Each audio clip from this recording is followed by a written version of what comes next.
Olá, tudo bem? Bom dia para você que está assistindo a esse vídeo no domingo às 8 horas da manhã. Boa tarde, boa noite para você que está assistindo em qualquer outro dia, qualquer outro horário. Vamos começar mais um estudo de domingo e vamos continuar com as mensagens de Paulo, o apóstolo. E na semana passada vimos a mensagem de Paulo no capítulo 10, versículo não, item 15, sobre o perdão. E nesse domingo vamos ver a mensagem de Paulo no capítulo 15, item 10, quando ele fala fora da caridade não há salvação. Antes de começar o nosso estudo, vamos pedir a Deus que nos abençoe a você que parou agora para assistir a essa reflexão, a essa leitura, e a todos nós, a nossa casa, a nossa família, a nossa vida, que Deus nos abençoe nos propósitos que a gente tem de se melhorar e de amadurecer ao longo dessa encarnação. Então, é muito curioso observar que Paulo, depois de falar do perdão, pelo menos na ordem aqui do livro, né, ele vai falar sobre a caridade. E no capítulo do Fora da Caridade uma Salvação.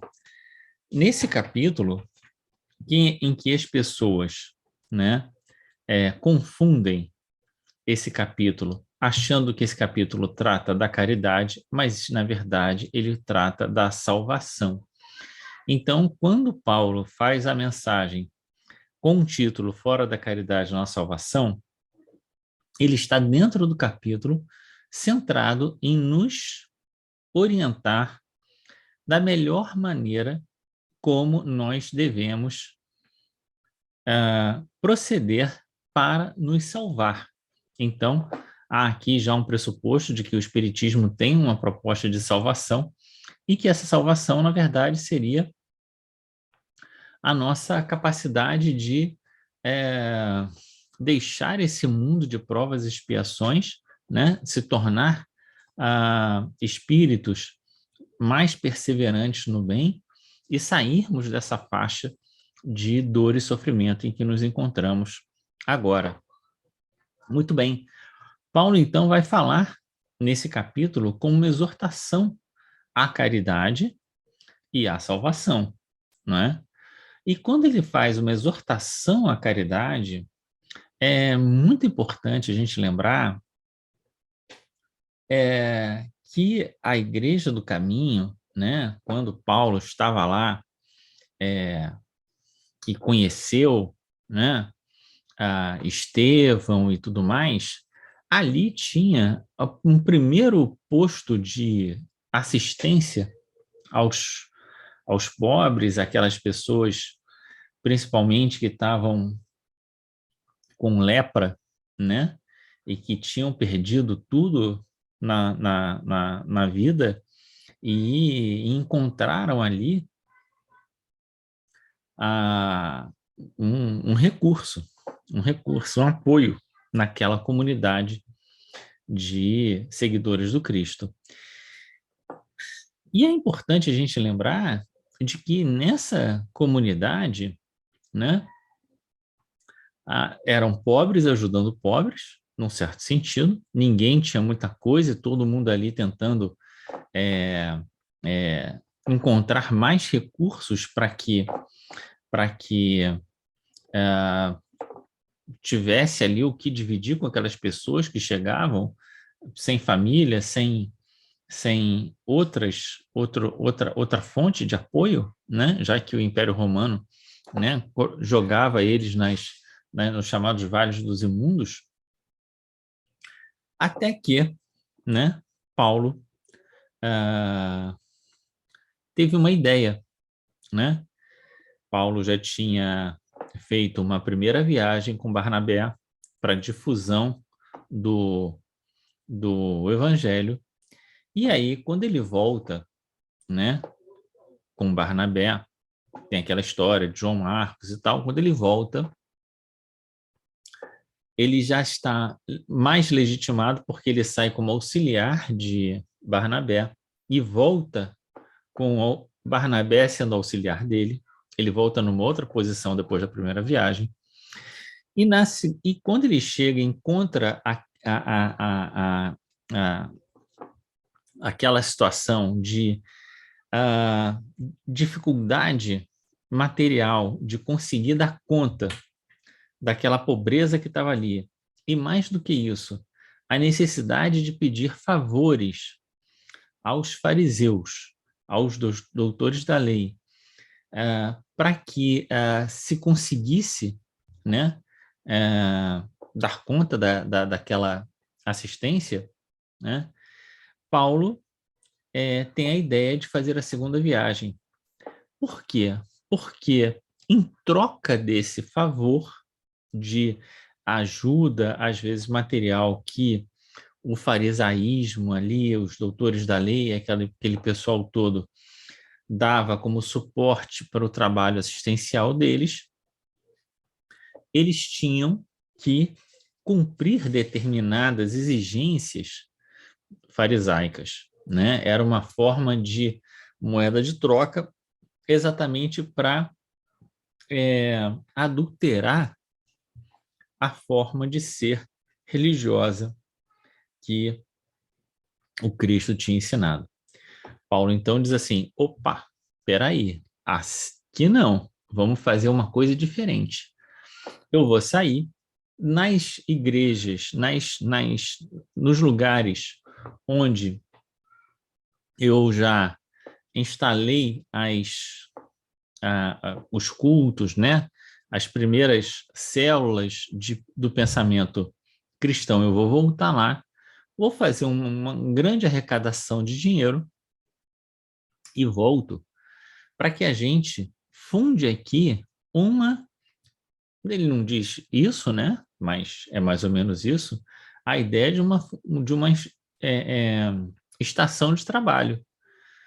Aqueles que estão doentes vão ser ajudados, mas aqueles que estiverem curados vão trabalhar para sustento dos outros. Paulo vai sem nada, trabalhando para se autossustentar como tecelão, né? Então, às vezes ele ia, parava, não sei o quê, viajou 2 anos e voltou, né? Com dinheiro para esse fim, para se libertar do jugo farisaico e, ao mesmo tempo, ter autonomia e ter capacidade de autossustentar aquele trabalho, com uma perspectiva de que, através do trabalho de todos, se conseguiria fazer esse exercício de solidariedade. Então, é claro que a caridade não se circunscreve à caridade material, como a gente sabe, né? E talvez o melhor sentido da ideia de caridade seja a ideia de elevar aquele que caiu, né?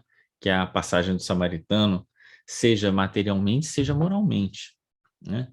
E às vezes, para que a gente possa elevar aquele que caiu moralmente, a gente se abaixa para que o outro se levante, né? Mas isso é motivo para outra reflexão. É importante, então, pensar que, como a gente viu no estudo anterior, Paulo foi exemplar no que tange a caridade moral, né, com o exercício do perdão, que falamos na leitura passada, do domingo passado, e agora Paulo vai fazer uma exortação à caridade. Vamos então, como forma de salvação, né? Compartilhar aqui essa mensagem de Paulo, para ver o que ele nos traz de informações importantes para nós. Vamos ler conjuntamente aqui. Fora da caridade, nossa salvação, instrução dos espíritos. Atenção, essa é a única mensagem de instrução dos espíritos desse capítulo. É uma mensagem curta, mensagem de Paulo, né? Em que Kardec seleciona somente Paulo para falar da caridade, ou da salvação, né? Melhor dizendo, ou da caridade como forma de salvação, né? Meus filhos, na máxima fora da caridade não há salvação, estão contidos os destinos dos homens na terra e no céu. Na terra, porque à sombra dessa bandeira eles viverão em paz. No céu, porque o que estiverem praticado acharão graça diante do Senhor. Então veja só que síntese que Paulo faz aqui, né? Quem vive sob a bandeira da caridade, na terra tem paz. E no céu acha graça diante do Senhor. O que mais a gente quer na vida, né? Muitos vão dizer conforto, mas nem sempre o conforto tá ali amigo, né? Tá associado à paz, né? Continua Paulo. Essa divisa é o facho celeste, a coluna luminosa que guia o homem no deserto da vida para conduzir à terra prometida. Olha só que imagens que Paulo nos passa, né? Uma coluna luminosa. Então, eu sempre penso, né, naqueles desenhos do Batman, quando faz aquela coluna de luz, né? Mas não só para o alto, né, mas também do alto para nós, guiando o homem no deserto da vida. Então, veja como Paulo está qualificando a nossa vida nessa encarnação, né? Um deserto, algo árido, algo difícil, né? E o deserto tem sempre a ideia também de que a gente olha para o lado e não vê, né? Se sente sozinho, em geral, no deserto. Então, e Paulo sabe disso, né? Paulo passou um tempo lá no deserto de Dan, né? Esperando as caravanas que cruzavam o deserto.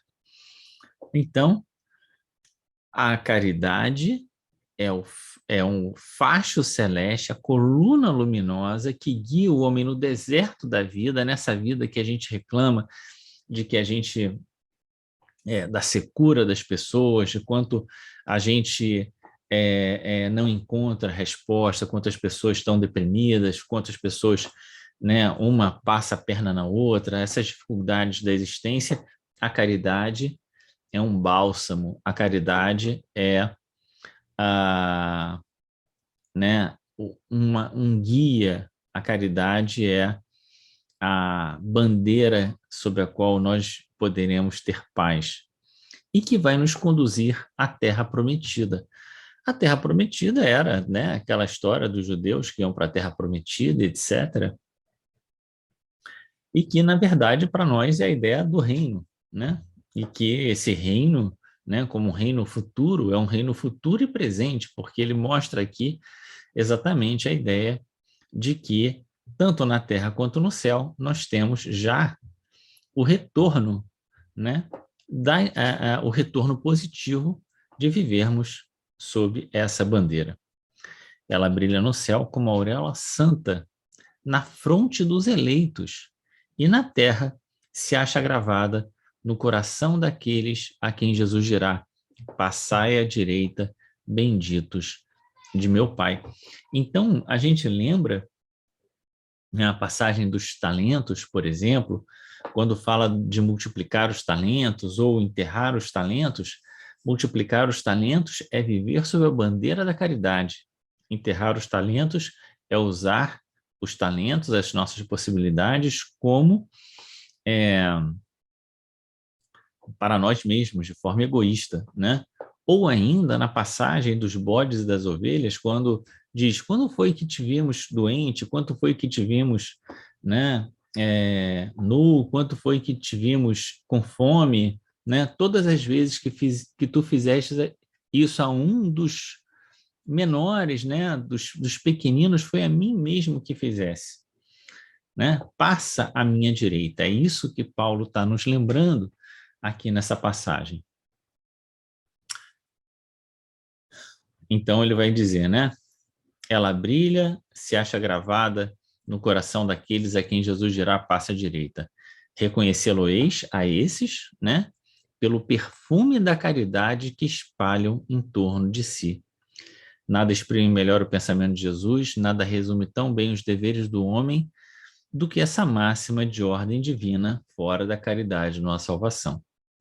O Espiritismo não poderia provar melhor a sua origem do que apresentando-a como regra, pois ela é o reflexo do mais puro cristianismo. É importante a gente entender que ele está dando como pressuposto que a gente sabe e entendeu o que é caridade, né? Ele não está explicando para nós aqui o que é caridade, ele já está dando por suposto que a gente sabe o que é e que, então, a gente tem que tornar esse conhecimento da caridade como perdão, como elevar o outro, como o calar-se, como o atender o outro nas suas necessidades, né? Como uma prática de vida. E continua Paulo. Com semelhante guia, o homem nunca se transviará. Então, como é que nós podemos saber se nós estamos fazendo aquilo que devemos fazer? A resposta é: está de acordo com o princípio da caridade? Se estiver, ok. Se não estiver, melhor repensar, né? E é melhor que a gente reflita muito sobre o significado, então, da caridade, para que a gente não acredite estar fazendo caridade de uma forma e, no fundo, né, não está realizando. Quando Jesus diz que a gente não deve, né, não saiba a vossa mão esquerda o que faz a direita, toda vez que a gente faz a caridade com ostentação, a gente já perdeu, né? Já. Então veja que existem nuances importantes no fazer a caridade que devem ser consideradas e estudadas por nós. Por isso a ideia de que se conseguimos fazer a caridade de fato, o homem nunca se transviará. Então, todas as decisões que a gente tiver que tomar, seja na vida privada, seja na vida pública, a gente vai perguntar: está de acordo com a caridade? Sim? Ótimo, vai em frente. Não? Melhor repensar. E às vezes é preciso que a gente perca no mundo para que a gente siga a mensagem da caridade. Paulo é um exemplo e tantos outros que a gente tem, né? Na literatura, como conhecidos da literatura espírita, né? Dedicai-vos assim, meus amigos, a compreender o sentido profundo e as consequências, a buscar por vós mesmos todas as suas aplicações. Olha só que coisa extremamente importante, né? Porque Paulo está dizendo para a gente, se a caridade é o grande roteiro da nossa vida, se com a caridade nós temos a paz no mundo e encontramos, né, a felicidade no mundo espiritual, se mais do que isso, ao terminarmos a nossa vida, nós, né, diante da nossa própria consciência, nós teremos a aprovação, né, de Jesus, passa à minha direita, bendito meu Pai. Então é extremamente importante que a gente não fique na superficialidade da ideia da caridade, pensando que caridade é dar o supérfluo, dar aquilo que nos sobra. Enquanto a gente tem, na passagem do óbolo da viúva, mensagem de que aquela mulher deu daquilo que lhe fazia falta, né? E tudo que nós temos estudado no Conversando sobre o Evangelho, que tem aqui um cardzinho que você pode acessar, em que nós vimos ao longo do estudo do Evangelho a importância da abnegação e do devotamento, que eu não vou me estender aqui, porque já foi comentado em outras oportunidades, ok? Então, vamos sair dessa superficialidade do que é a caridade, né, para que ela, de fato, possa fazer na nossa vida, né, os efeitos que nós desejamos, né, para nós mesmos. Então, ele vai continuar dizendo: submetei todas as vossas ações ao controle da caridade, e a consciência vos responderá. Olha aí, todas as vossas ações. Então, não é uma ou outra, né? Todas as nossas ações do plano moral terão como melhor guia sempre a caridade. Não só ela evitará que pratiqueis o mal, como também vos levará à prática do bem, já que não basta uma virtude negativa, é necessária uma virtude ativa. Não basta não fazer o mal, é preciso fazer o bem. O bem é ativo, é positivo. É preciso que a gente faça, é preciso que a gente se comprometa, é preciso que a gente se mostre, é preciso que a gente saia de cima do muro, né? Fazer a caridade não é ser, como dizem hoje aí, né, nas discussões políticas, um isentão, né? É você se mostrar, é você fazer, é ter uma virtude ativa. Para fazer-se o bem é preciso sempre ação da vontade, para que não pratiqueis o mal, para não se praticar o mal, basta muitas vezes a inércia e a indiferença. Olha só que maravilha isso, que coisa importante. A gente precisa sair de nós, da nossa inércia, da nossa indiferença, de achar que isso não tem nada a ver comigo, né? Eu não posso fazer nada mesmo, e através da ação da nossa vontade, fazer aquilo que nós podemos fazer, aquilo que está de acordo com a caridade. Entendendo bem o que Paulo falou, dedicai-vos a compreender o seu sentido profundo e não simplesmente o seu sentido superficial. Meus amigos, agradecer a Deus por ter permitido que pudessem gozar da luz do Espiritismo. Não é que somente os que a possuem hajam de ser salvos, e sim porque, ajudando-vos a compreender melhor os ensinos do Cristo, elas vos faz melhores cristãos. Fazeis, pois, com que os vossos irmãos, ao vos observarem, possam dizer que o verdadeiro espírito e o verdadeiro cristãos são uma só coisa, visto que todos quantos praticam a caridade são discípulos de Jesus, seja qual for o culto a que pertençam.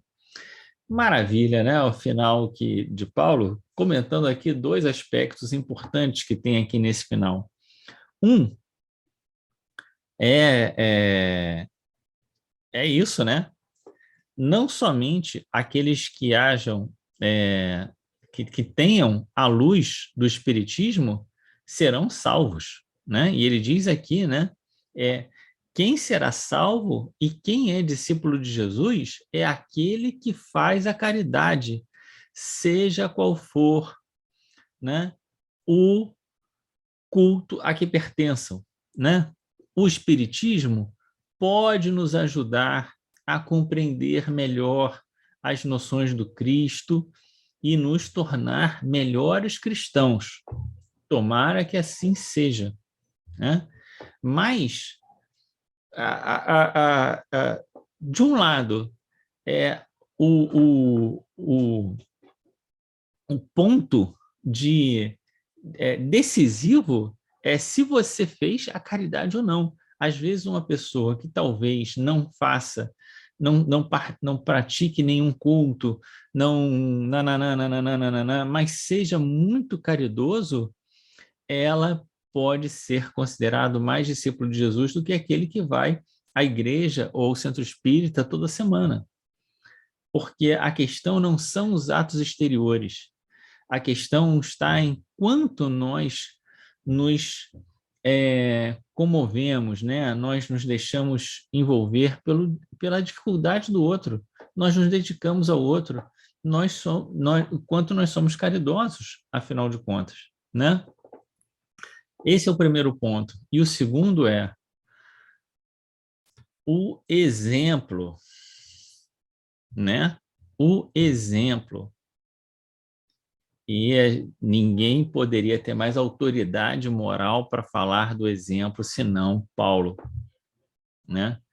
Paulo não hesitou em nenhum momento em dar o testemunho, foi preso, apedrejado, saiu fugido das cidades, né?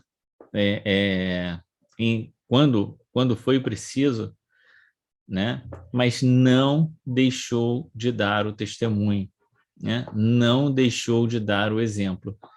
Então, fazei com que os vossos irmãos, ao vos observarem, possam dizer que o verdadeiro espírita e o verdadeiro cristão são uma mesma coisa, né? A prática do exemplo.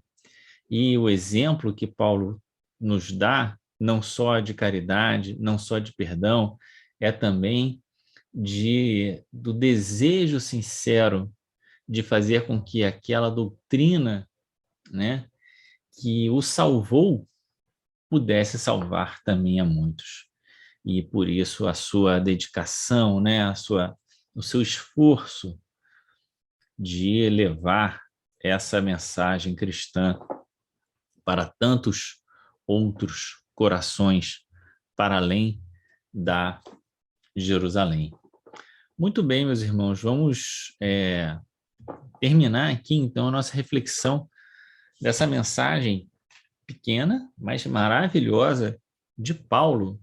E na próxima semana, se eu encontrar outra mensagem, eu não lembro exatamente se tem outra mensagem, mas eu vou procurar alguma outra mensagem, se não aqui no Evangelho, mas no Livro dos Espíritos, que eu sei que acho que tem alguma parte da conclusão ali no final do Livro dos Espíritos. Paulo tem algumas mensagens de Paulo ali na conclusão do Livro dos Espíritos, falando, e vamos ler, né, essas mensagens.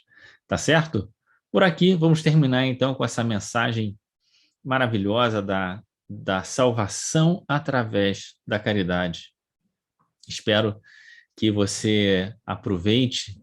Vamos meditar sobre o sentido da caridade para que ela possa ser efetivamente uma luz no nosso caminho, um roteiro para a nossa própria salvação.